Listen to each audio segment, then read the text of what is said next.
ಕೇಂದ್ರ ಬಜೆಟ್ 2026-27 ಭವಿಷ್ಯದ ಅಡಿಪಾಯ.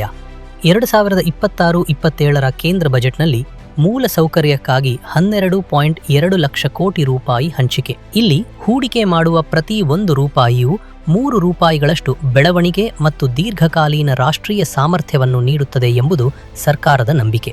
2ನೇ ಮತ್ತು 3ನೇ ಹಂತದ ನಗರಗಳ ಮೇಲೆ ಹೆಚ್ಚಿನ ಗಮನ. ಹೊಸ ಪೂರ್ವ ಪಶ್ಚಿಮ ಮೀಸಲು ಸರಕು ಸಾಗಣೆ ಕಾರಿಡಾರ್ ಯೋಜನೆ, 20 ಹೊಸ ಜಲಮಾರ್ಗಗಳು ಮತ್ತು 7 ಹೈಸ್ಪೀಡ್ ಸಿಟಿ ರೈಲ್ ಕಾರಿಡಾರ್ಗಳು. ಭಾರತದ ಮುಂದಿನ ಬೆಳವಣಿಗೆಯ ಚಕ್ರಕ್ಕೆ ಮೂಲ ಸೌಕರ್ಯವೇ ಬೆನ್ನೆಲುಬು. ಬಂಡವಾಳ ವೆಚ್ಚವು 2013-14ರಲ್ಲಿ 2.57 ಲಕ್ಷ ಕೋಟಿ ರೂಪಾಯಿ ಇತ್ತು.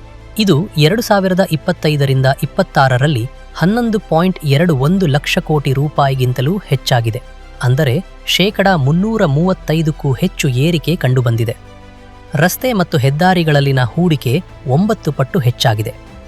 ರಸ್ತೆ ಜಾಲವು 60% ವಿಸ್ತರಿಸಿದ್ದು ಈಗ 1.46 ಲಕ್ಷ ಕಿಲೋಮೀಟರ್ ದಾಟಿದೆ.